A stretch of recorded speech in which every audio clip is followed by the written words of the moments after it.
तर गोष्टी आहेत का जे आता अरविंद शिंदे यांनी सांगितलेलं आहे सोबत आज आम्ही त्याची पोलीस कस्टडी घेऊ आणि पुढची कारवाई करू। आरोपीकडे पुस्तकं सापडलेली आहेत, काही पुस्तकं सापडली, त्याच्याकडे साधारणपणे 8 ते 10 पुस्तकं सापडलेली आहेत।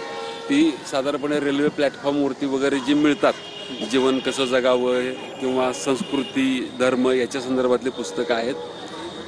तो कुंभमेळ्याला सुद्धा गेलेला होता, रुद्राक्ष विकायचा असंही तो सांगतो आहे। त्याच्या बोलण्यात अजून असंबद्धता आहे आणि त्यांनी वाई कुठून आलं त्याकडे त्यांनी ते वाई येथून विकत घेतलेलं होतं आणि नारळ सोलण्यासाठी ते विकत घेतलेलं होतं असं सांगितलेलं आहे त्यांनी। वाईला कशासाठी गेला होता? वाईला कशासाठी गेला होता का वाईला तो देवदर्शनासाठी गेलेला होता। तो गेले 3 महिन्यापासून विविध ठिकाणी देवदर्शन करत आहे आणि रुद्राक्ष विकणे आणि देवदर्शन करणे असं त्याचं प्राथमिक दिसतंय। पुण्यात तो राहायला आहे। त्याची पत्नी IT मध्ये कामाला होती। ती गेल्या 4-5 दिवसापासून ती गावी गेलेली आहे।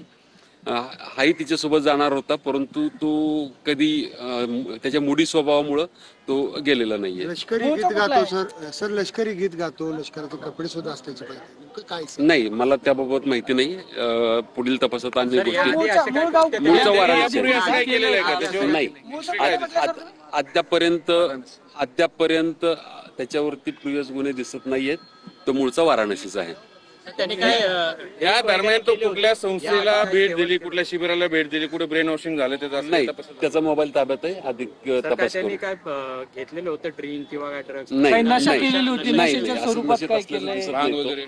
नशेत असलं दिसत नाही। तो मनोरुग्ण वगैरे असं म्हणतात, खरंच मनोरुग्ण आहे का? नाही, मनोरुग्ण आहे का नाही आता आपण ठरवू शकणार नाही, पण त्याच्या बोलण्यात विसंगती येते हे मात्र नक्की।